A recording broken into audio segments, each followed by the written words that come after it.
Bismillahirrahmanirrahim. Alhamdulillahi Rabbil Alamin. Wassalatu wassalamu ala Sayyidina wa Nabiyina Abil Qasim Mustafa Muhammad.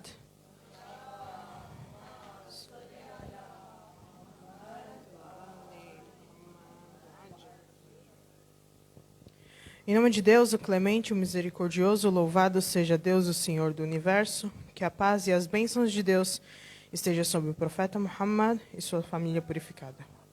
Allahumma salli ala Muhammad.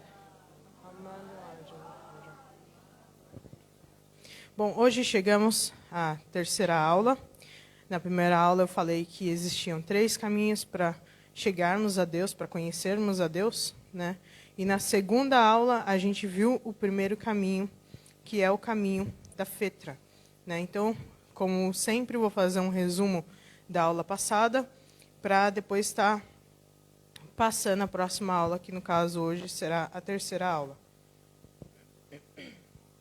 Então, o caminho da Fetra, né, a gente falou que tem 2 modos. Tem um modo simples e tem um modo avançado. O modo simples são pessoas normais, né, como nós, e o modo avançado são pessoas que a gente chama de místicos, né, que eles enxergam com o olho do coração a beleza e a majestade de Deus. Aí a gente falou que o significado da palavra Fetra, ela tem o significado literal e o idiomático. O literal a gente vê que tem o significado de dividir, criar e originar.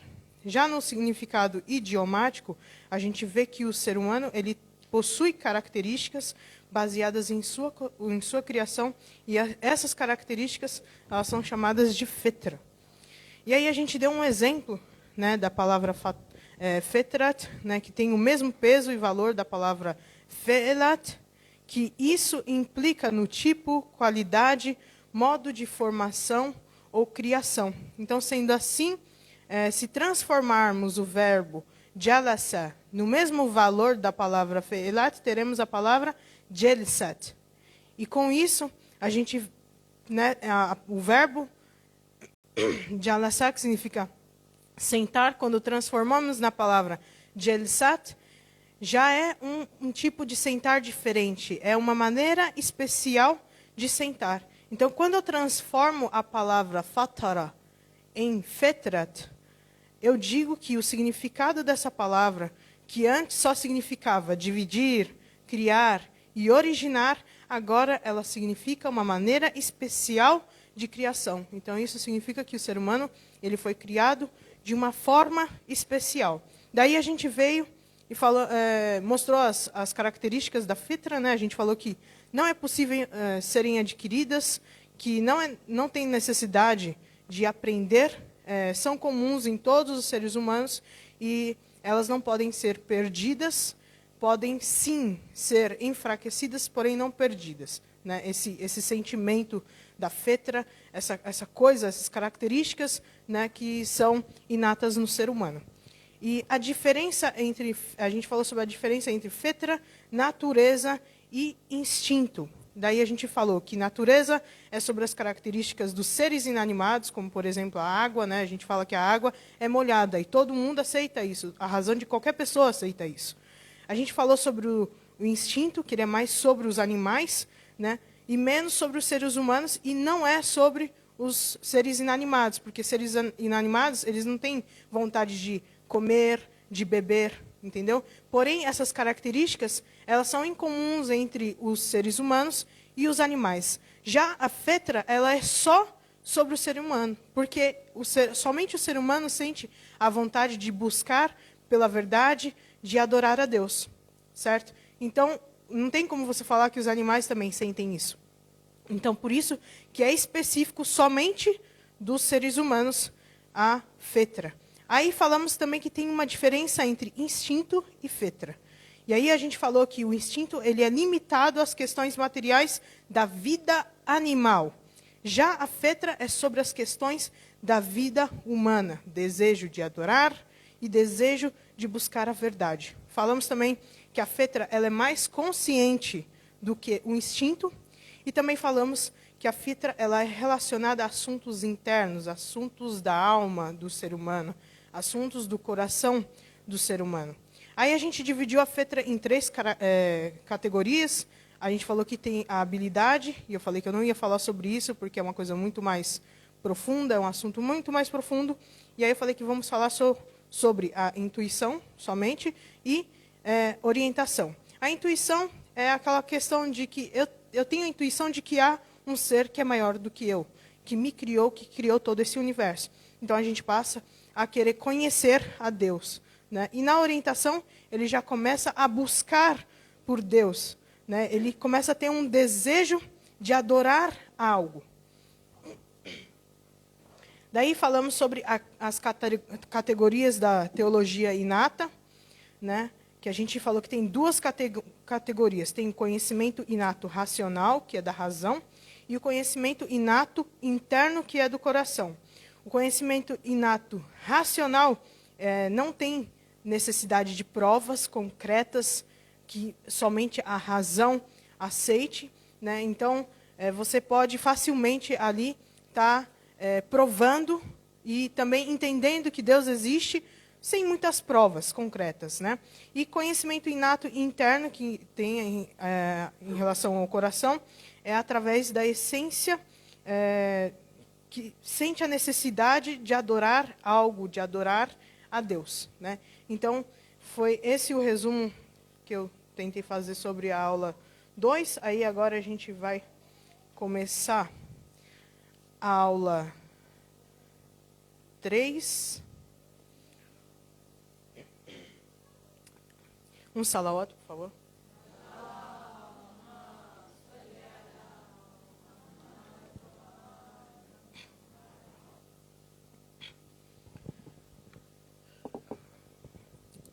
Bom, agora a gente vai falar sobre o caminho da experiência, que é o segundo caminho que citamos na aula 1. Então, o que é o caminho da experiência? É para entender a existência de Deus estudando o nosso mundo, tudo o que acontece ao nosso redor, a natureza. E aí, eu coloquei algumas características específicas, né, do caminho da experiência aqui. Tem várias características, porém essas 4 são principais, vamos assim dizer, né, que ao observar os fenômenos do mundo, o homem facilmente percebe que o mundo tem ordem. É livre de conceitos e regras filosóficas complexas e fácil de entender. O conteúdo do argumento da ordem, que depois eu vou explicar o que é o conteúdo do argumento da ordem, ele está próximo ao conteúdo de muitos versos do Alcorão Sagrado. E eu separei aqui, acho que uns 6 versos do Alcorão Sagrado, falando sobre essa ordem que existe no mundo. E o Alcorão Sagrado ele foi escrito há 1.400 anos atrás, né? E tem coisas que a ciência veio descobrir agora, e tem coisas que a ciência ainda nem descobriu, né? E a quarta característica é que o papel mais eficaz no fortalecimento da fé dos crentes é o caminho da experiência. Porque você está tendo uma experiência com outras coisas ao seu redor que fazem você perceber que existe algo, existe alguém que está ordenando este mundo, né? Então, uma coisa aqui que todo mundo concorda em um conjunto organizado é que a presença de componentes tem um objetivo em comum e cooperação para atingir o objetivo em comum. Então, vou dar um exemplo. O celular, novamente. O celular, a gente sabe que ele tem vários componentes. Tem a tela, tem o corpo do celular, tem a câmera, tem botões, tem, não sei, a bateria, né? Então, todos eles trabalham em um objetivo em comum, certo? E esse objetivo em comum é o quê? É para que o ser humano consiga se comunicar. E eles cooperam entre si para que esse conjunto organizado ele possa atingir esse objetivo. A mesma coisa o mundo. Então, cada coisa que a gente tem aqui no mundo, ele tem o seu dever aqui na Terra. Então, a gente vê que a Lua ela tem seu dever, o Sol tem seu dever, o mar, a água, a chuva, tudo isso, até mesmo os animais, né, os pássaros, por exemplo, quando eles comem as sementes e eles estão voando no céu, essas sementes, quando elas caem, elas chegam no solo e germinam. E assim vai criando-se mais plantas, mais árvores, enfim. Significado da palavra ordem. Ordem é a reunião de diferentes componentes com qualidade e quantidade específicas em conjunto. Então, às vezes, a gente vê que uma coisa no mundo, ela é menos importante do que outra. Ou a qualidade dela é diferente. Ou a quantidade dela é diferente. Né? Como, por exemplo, as formigas. Existem muitas formigas no mundo. E elas têm um papel importante na natureza. Entendeu? Mas, por exemplo, se você vê, tem animais que quando dão à luz a um, ou dois, ou três, certo? Mas tem outros animais que dão à luz a muitos. Tudo isso é uma ordem que existe no mundo. É uma ordem que faz com que o mundo continue a funcionar. Então, eu vou falar aqui de uma forma mais simples sobre o argumento da ordem. Né? Na introdução 1, o mundo é um fenômeno organizado. E todo mundo aceita isso, certo? Na introdução 2, qualquer fenômeno organizado tem um desenvolvedor. Por exemplo, as mães que estão aqui, têm aqueles filhos que são um pouco bagunceiros. E aí, quando você vai lá, entra no quarto dele, o quarto está todo organizado. Aí, qual é a primeira pergunta que você faz? Quem foi que arrumou esse quarto? Porque eu sei que meu filho não fez isso. Quem foi que arrumou esse quarto? Ou quando a gente tem um livro, e a gente está lendo esse livro e gosta muito desse livro, a gente pergunta, nossa, quem foi que escreveu esse livro? Então, não tem como um livro, simplesmente, ele mesmo se autoescrever. Não tem como um lugar que você sabe que não estava organizado, e, de repente, você entra lá, você vê que está tudo organizado, esse lugar, sozinho, por si próprio, ter se arrumado. Com certeza, você pergunta quem foi que fez isso. E a mesma coisa, quando a gente vê esses fenômenos no mundo, a gente tem que se perguntar quem foi que organizou esse mundo dessa maneira. Então, como resultado, o mundo ele tem um desenvolvedor que criou e organizou. Então, aqui eu vou fazer uma explicação mais completa, né, de cada uma das introduções. A introdução 1, a gente lê aqui, com base na observação do mundo e no estudo das criaturas, mostra que a comunicação, cooperação e coordenação entre os fenômenos do mundo tem um sistema preciso. E para comprovar essa ordem, não requer raciocínio lógico, mas pode ser comprovado com a ajuda do sentido e da experiência. Já na introdução de número 2, a gente lê que sugere-se que o surgimento da ordem não é possível sem a intervenção de uma fonte sábia e inteligente. De acordo com o princípio da casualidade, que depois, em uma outra aula, a gente vai falar sobre isso, né? Todo fenômeno organizado é um sinal da existência de um ser com inteligência e sabedoria, que, com base em seu conhecimento, organiza os componentes daquele fenômeno com coordenação especial para atingir um determinado objetivo. Então, todos nós que estamos aqui na Terra, os animais, ou os seres inanimados, ou até mesmo nós, cada um de nós tem um objetivo nesse mundo. Né? O nosso objetivo como seres humanos, o principal, é de chegar à perfeição, certo? E para isso a gente tem que conhecer a religião, a gente tem que se aproximar de Deus, a gente tem que conhecer a Deus, conhecer os profetas, porque foram os profetas que guiaram os seres humanos, né, na senda reta de Deus, na religião de Deus, e conhecendo também os imãs, que são os sucessores do profeta Muhammad sallallahu alaihi wa sallam.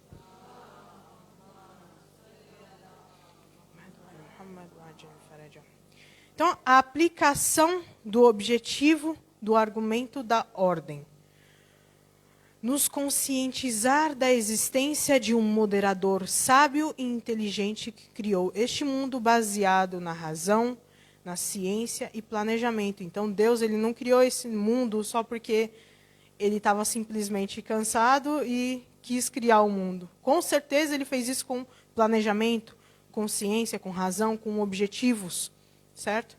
Então, cada argumento ele tem seu próprio dever e limitações. Argumentos, no caso aqui, seriam as provas que a gente utiliza para provar a existência de Deus, né? Então, cada argumento, igual esse argumento da ordem que a gente está vendo aqui, ele tem o seu dever e tem suas limitações. E não se pode esperar desse argumento mais do que o objetivo dele oferece. Ou seja, aqui eu estou falando sobre a ordem do mundo.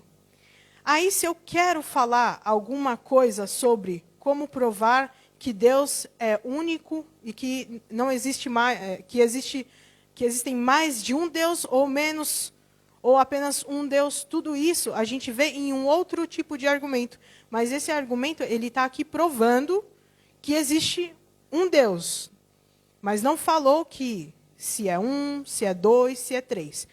Num outro argumento que a gente vai ver depois, ali a gente vai estar provando que Deus ele é único.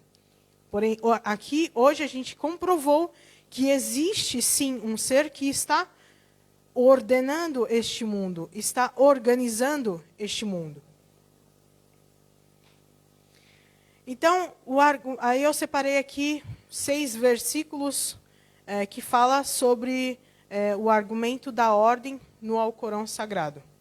A gente vê que na Sura Os Bizantinos, né, na versículo 30, a gente lê: volta o teu rosto para a religião monoteísta. É a obra de Deus, sob cuja qualidade inata de Deus criou a humanidade. A criação feita por Deus é imutável. Esta é a verdadeira religião, porém a maioria dos humanos o ignora. Essa sura ela fala sobre a criação dos seres humanos. Em uma outra sura, a gente vê uma aia sobre o crescimento das plantas, né? É ele quem envia a água do céu. Com ela, fizemos germinar todas as classes de plantas, das quais produzimos verdes caules e destes grãos espigados, bem como as tamareiras, de cujos talos pendem cachos ao alcance da mão.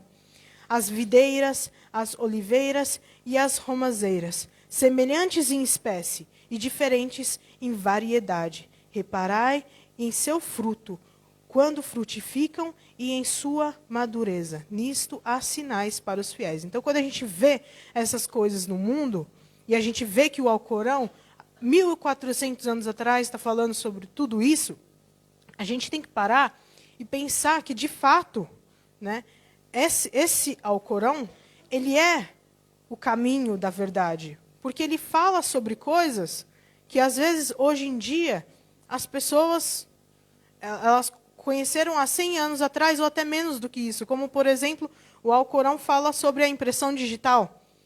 Há 1400 anos atrás, impressão digital tem menos de 100 anos. Em outra sura, a gente vê a sura do gado, né? Aya 95, a gente lê: Deus é o germinador das plantas graníferas e das nucleadas.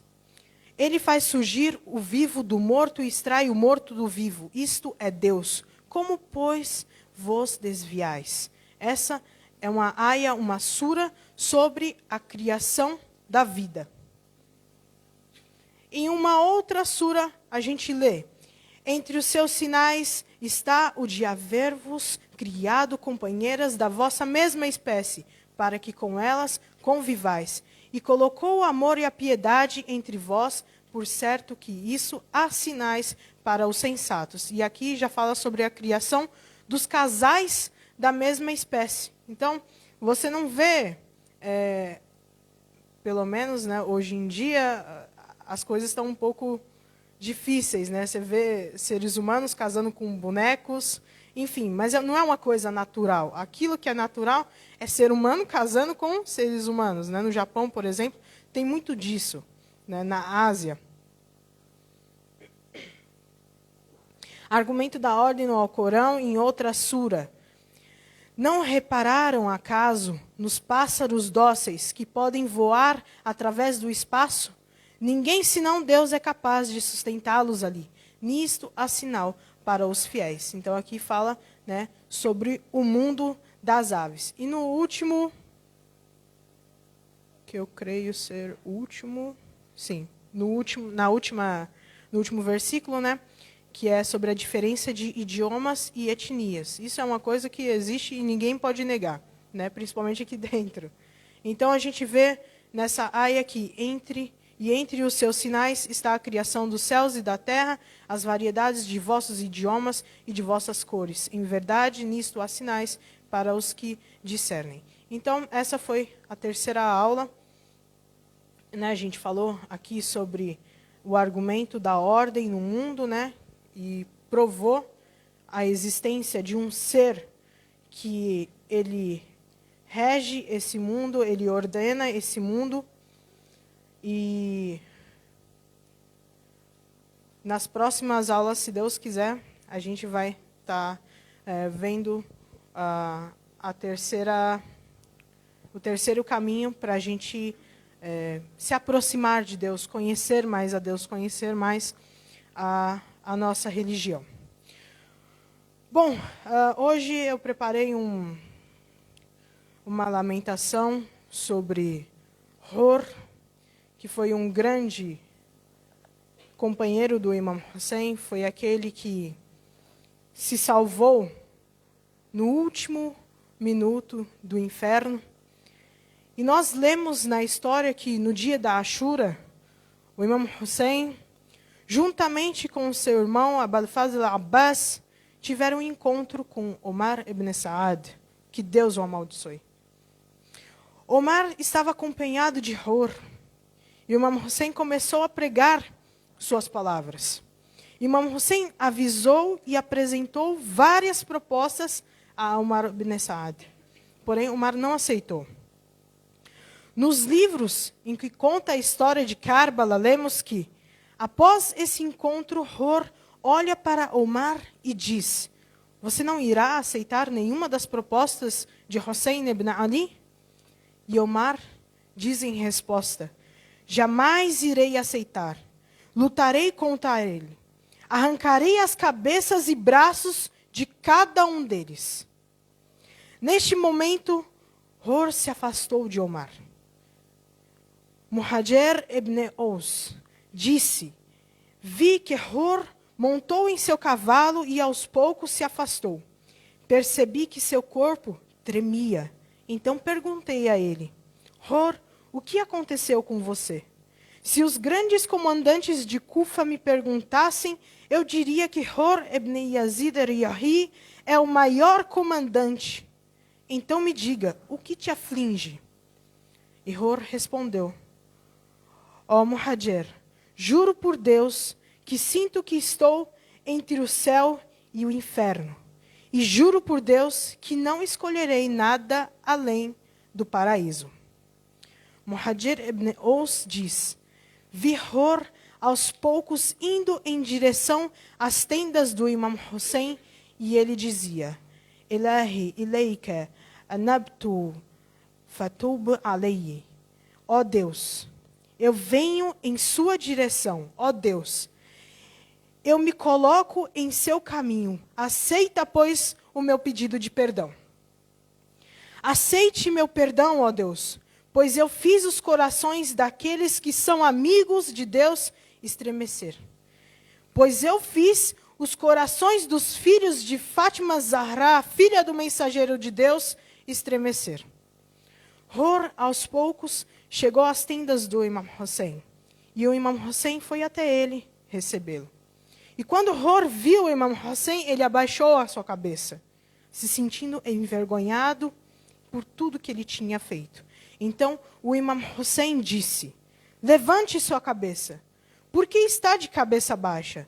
Se você não viesse até a mim, sua cabeça deveria estar baixa, porém, você veio até a mim. Então, erga sua cabeça. Hur levantou a cabeça e perguntou, ó Imam Hussein, há perdão para mim? E o Imam Hussein perdoou Hur por todos os seus atos. Após o Imam Hussein perdoar Hur, momentos depois, Hur pediu autorização ao Imam Hussein para lutar, para ir ao campo de batalha. Cada um dos mártires, quando caíam no campo de batalha com seus lábios rachados de sede, a única coisa que podiam esperar era a espada do inimigo. Quando alguém passava a mão em suas cabeças, pensavam, estão prontos para arrancar a minha cabeça. E disse a si mesmo, veio arrancar a minha cabeça. Mas não. Essa era uma mão mestre. Era o Imam Hussein, o dono daquela mão bondosa. Imam Hussein colocou a cabeça de Hur no seu colo e, em seguida, amarrou um pano em sua cabeça para estancar a ferida. Hur ainda não estava acreditando que sua cabeça estava no colo de seu mestre. E, de repente, o inimigo começou a se aproximar. Imam Hussein foi em direção ao campo de batalha e então, com seus lábios rachados de sede, caiu no campo de batalha. Porém, o Imam Hussein não tinha ninguém para apoiar sua cabeça sagrada. Ao invés disso, Shemra chegou e sentou no peito do Imam Hussein e arrancou sua cabeça de seu corpo.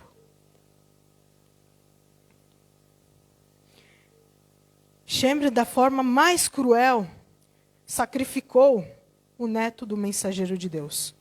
E se nós estamos aqui hoje, falando sobre o Imam Hussein, falando sobre a Ashura, falando sobre o Muharram, se nós hoje podemos rezar, podemos praticar nossa religião, foi porque o Imam Hussein se sacrificou pela religião.